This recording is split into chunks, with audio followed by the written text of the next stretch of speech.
My internet search on addiction revealed that it is the continued repetition of a behavior despite adverse consequences. Addictions can include, but are not limited to drug abuse, exercise addiction, food addiction, sexual addiction, computer addiction, and gambling. Classic hallmarks of addiction include impaired control over substances or behavior, preoccupation with substance or behavior, continued use despite consequences, and denial. What really happens is that in the brain, there are some areas we call pleasure centers. And when those pleasure centers are stimulated, then some innate substances are released, which make you feel high. You feel really excited. You feel really very happy. You feel a certain kind of expansive mood. And that makes you want to go for more. And as you go for more of that very thing, then there are other changes in the brain which eventually get you hooked, such that without it, you can't be your normal self. Habits and patterns associated with addiction are typically characterized by short-term reward coupled with delayed long-term cost. As you go for more, then they cause other changes in the cells, the nerve cells, and eventually even the brain structure. Then you are really hooked.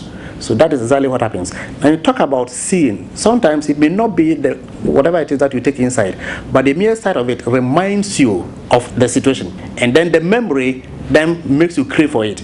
But habit is done by choice. The person with the habit can choose to stop it and will subsequently stop successfully if he or she wants to. The chief psychiatrist of the Mental Health Authority, Dr. Kwesi, explained how quickly one can get addicted. It depends on the substance. Indeed, for instance, again, if you talk about drugs, cocaine, you take cocaine 1 or 2, you can get easily addicted at the third time. Tobacco, you may need to take it for probably, let's say, 2 months, 3 months to get addicted. In my bid to delve more into this story, I posted a question about addiction on Facebook. 3,960 people saw the post but did not comment. Some few other persons did.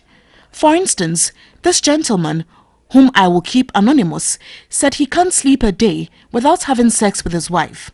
Another said he was addicted to Facebook. I also went out to talk to people about their addictions, and this is what I found out. When we talk about addiction, from my experience, I think I like taking Lipton a lot. For instance, by 7:30, I had to take it.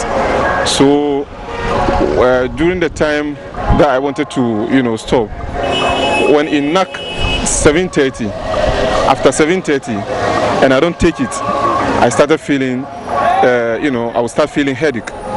And I have to, do it gradual for me to stop taking the Lipton. Addicted to smoking? That was 15 years ago. And I stopped, not by myself, but by through the grace. That was 13 years ago. It's something rampant. A day like 10, 20 sticks. But as time goes on, you feel that no, I must stop this because if I don't, I will get hurt. I write and I sing. So this is one of the things that made me also came out of it. The evangelist remedy was ministry, but is there a common remedy for addicts? Common in some sense, in another sense, no. Depending on the very thing causing the addiction, specific things have specific agonists and antagonists, and you will need to know what exactly are the agonists to know the antagonists, and therefore they could differ. Dr. Kwesi noted men are more addicts than women, while women fight addictions quicker than men. He, however, advised that even though there is an array of preventive and therapeutic approaches to combating addiction, one should quickly stop it at the initial stages. Wendy Laryea, TV3.